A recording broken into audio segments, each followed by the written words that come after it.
Hello, YouTube world. This is going to be a video on Kobe Bryant, the occult, and Satanism. So last September, I was watching some of the U.S. Open tennis tournament on ESPN, and I noticed Kobe Bryant kept on showing up at the stands one match after another. They were always showing Kobe Bryant sitting in the stands at these different tennis matches, and I thought it was strange. Why are they focusing so much attention on Kobe Bryant at a tennis tournament? And then a couple days later, Kobe Bryant showed up on the ESPN set and did an interview. And I didn't record the interview, but here a couple months later, there is a portion of that interview here on YouTube. And so the important thing to look at is look at this little green block here. And what that actually is a new book that Kobe Bryant has created within the last year. And that's the reason that he was on the ESPN coverage doing this interview. He was plugging and promoting this new book of his. And let's look here at Amazon at this book. And here you see Legacy and the Queen, Kobe Bryant, creator. And let's just read this summary here. From the mind of basketball legend and Academy Award-winning storyteller Kobe Bryant comes a new tale of finding your inner magic against all odds. And notice they say Academy Award-winning storyteller. So Kobe Bryant retired in 2016, and since then he's embarked on this new career of producing films and writing. And if you remember, it was like a year or two ago, he received an Academy Award. He did like a documentary on basketball and his love for it. And so he just has started the last couple of years to start producing films and writing, and just right out of the chute, his work is so fantastic that they give him an Academy Award. And so, of course, I'm being a little sarcastic. And of course, now when he writes anything or writes a book, they put by his name that he's an Academy Award-winning storyteller. So not only is he a basketball legend, he's also an Academy Award-winning storyteller. So this is what they're doing is trying to give him credibility, put him up on a pedestal so that whenever he writes a book, people take it really seriously. They buy it. They value him as an important writer, that his words are really meaningful, that we'd better buy them and read them and put a lot of stock on what he says. So the rest of the summary goes game, set, magic. Now this word set, that's a double entendre. It's a tennis word, but it also is another name for Satan. Okay, and so we go on here. Game, tennis means life and death for the residents of the magical kingdom of Nova, and for 12-year-old Legacy, it's the only thing getting her through the long days, taking care of the other kids of the orphanage. That's all about to change when she hears about Sia's tournament. Set Silla, the ruler of Nova, there's that word again, Set, which is another name for Satan, and apparently it's also a name used for the character of this ruler of the magical kingdom of Nova in this book, hosts an annual tournament for the less fortunate of her citizens to come and prove themselves and win entrance to the academy. So apparently this is like a magical academy like Harry Potter, where they can train to compete at nationals. The prize is Scylla's favor and enough cash to keep open the orphanage. And Legacy has her heart set on both. Magic. What Legacy is yet to know is that the other players have something besides better skills and more money than she does. In Nova, tennis can unlock magic. Magic that Scylla used to save the kingdom long ago, and magic that her competitors have been training in for months already. Okay, so this book is about tennis and magic. And it's important to note, they're saying that magic was used to save this kingdom, and that I suppose magic is going to be used to save this orphanage, that magic is like this altruistic thing that you can use to save people, to save society, that it's just this wonderful thing you can use to help people and to save them. And so now back to this interview. So this is Kobe Bryant's book. I don't recall seeing you at many tennis matches in the past. And this interview is cut short. The interview that was originally on during the U.S. Open in September, Kobe Bryant spent a lot of time talking about his book, and they've cut all that out. So this YouTube clip is basically him just talking to John McEnroe about tennis and basketball and sports and so on and so forth. But I want to show you another clip from this interview. I look at that right now. So they show this picture of Kobe Bryant, and of every picture they could have picked, they pick him in his high school uniform. Look at that. He wore the number 33. What do you know? There's that number 33. So they're giving a shout out to Freemasonry, to Freemasons, and really probably saying that Kobe Bryant himself is a Freemason. Now, it's interesting. Look at the title here of this video. Kobe's advice to Coco Gauff, she's a young tennis player, stay focused on the craft. Stay focused on the craft. You've got a veiled reference to witchcraft, and Freemasonry is very often called the craft. And now I want to play a little bit of this interview when Kobe Bryant was on Jimmy Kimmel a couple months ago.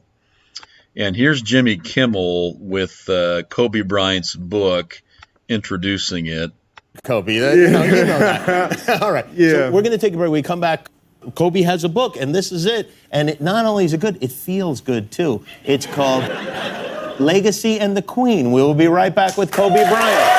Wow, look at this here. Kobe Bryant is with us. Kobe's got a book. This is it. But he's been playing. Okay, now I want to play another part of the clip from the interview. His whole life, right? Yeah, he's been playing a little longer. And you will eventually beat him and crush him and probably be on the senior tour or something like that. It's inevitable. It's inevitable. But Thanos is at. I noticed something interesting about this book. Can we lower the lights for a second? Because there are secret, are these satanic messages? Did you hear what he just said there? Let me play that again. Satanic messages. And probably be on the senior tour or something like that. It's inevitable. It's inevitable. But Thanos is at. I noticed something interesting about this book. Can we lower the lights for a second? Because there are secret, are these satanic messages? Are these satanic messages? So there you go, mocking you. You've got one Satanist saying this to another Satanist, saying that we are bearing these satanic messages in this book that we're selling to your children and laughing about it. And the audience is laughing with them. And this is very clearly done to mock the public.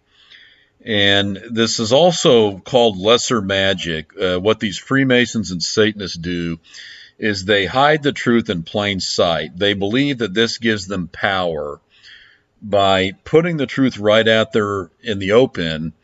And people are still too stupid and naive to see it. They believe that this gives them more and more power. What's going on here? And if you'll notice, he's using this blue light to decode these hidden messages. It also takes place like in this strange, bizarre, kind of cryptic forest this girl is the main character of the book is in. It's important to the story. These pages are very symbolic of the story. But it's important to have like these kind of Easter eggs that you'll find in the book, because it's important for kids to have. Okay, did you hear what he just said there? Easter eggs. Let's play that again. Very symbolic of the story.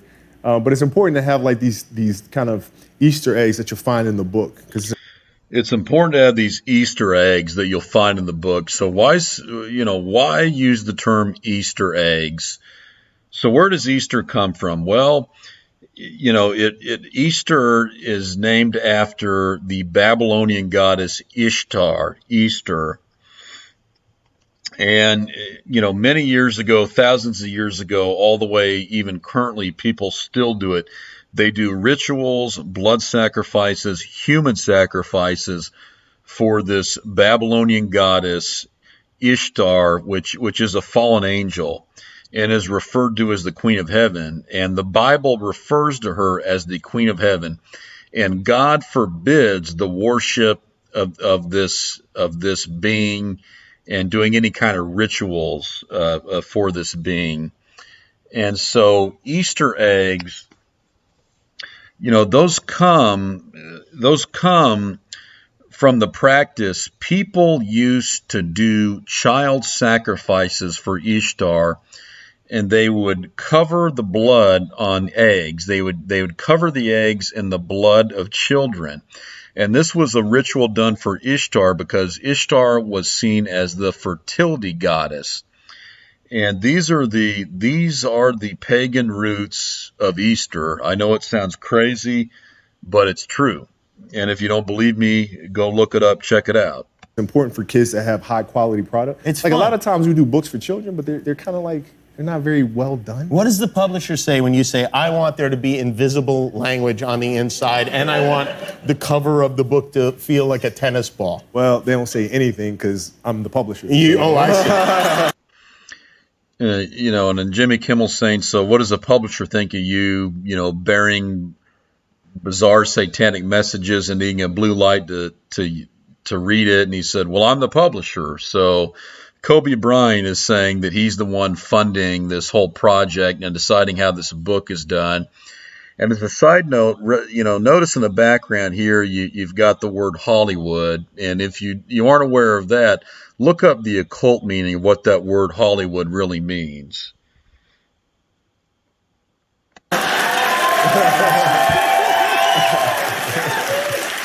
But it's tough, but you're right though. Like generally, publishing houses when they make a book that's that they don't want to do this you know stuff. what I mean? It's expensive to make.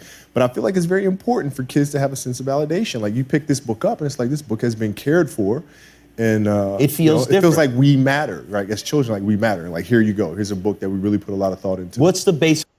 Okay, so did you hear what he just said? This book has been cared for. It's a book that we really put a lot of thought into. Let me translate that for you, what a Freemason and a Satanist is saying. What he's really saying there is there have been a lot of rituals that have been done for this book. There have been a lot of spells placed on this book. There have been a lot of curses placed on this book. And very likely there have been demons invoked to attach to this book. So when someone buys and reads this book, they are bringing demons into their life unknowingly. And if that sounds just silly and ridiculous, let's take a look at a Bible verse. This is Acts chapter 19, verse 19. Many of them also, which used curious arts, brought their books together and burned them before all men, and they counted the price of them and found it 50,000 pieces of silver. So a little background to this verse. These were people that were occultists and practiced magic and sorcery and so on. And they had their books for these occult books and books of magic. And when they were converted and became Christians and gave their life to Jesus Christ, they knew the wickedness, how destructive these books were.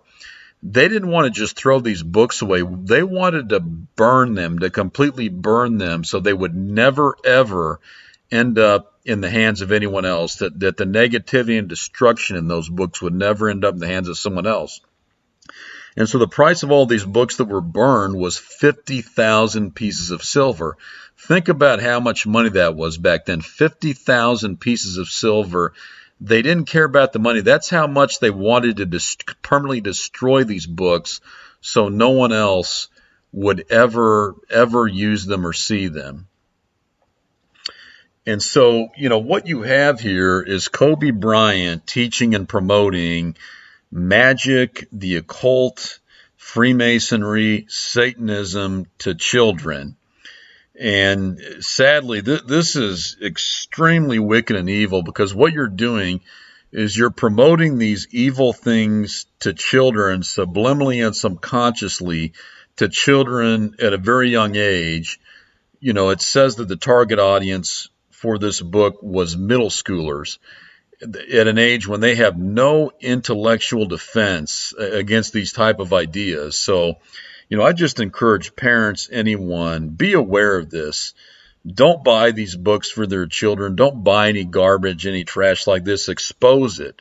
Tell other people what this stuff is really about so that children are never brainwashed and manipulated by this garbage. And I just say, God bless everyone and have a great night.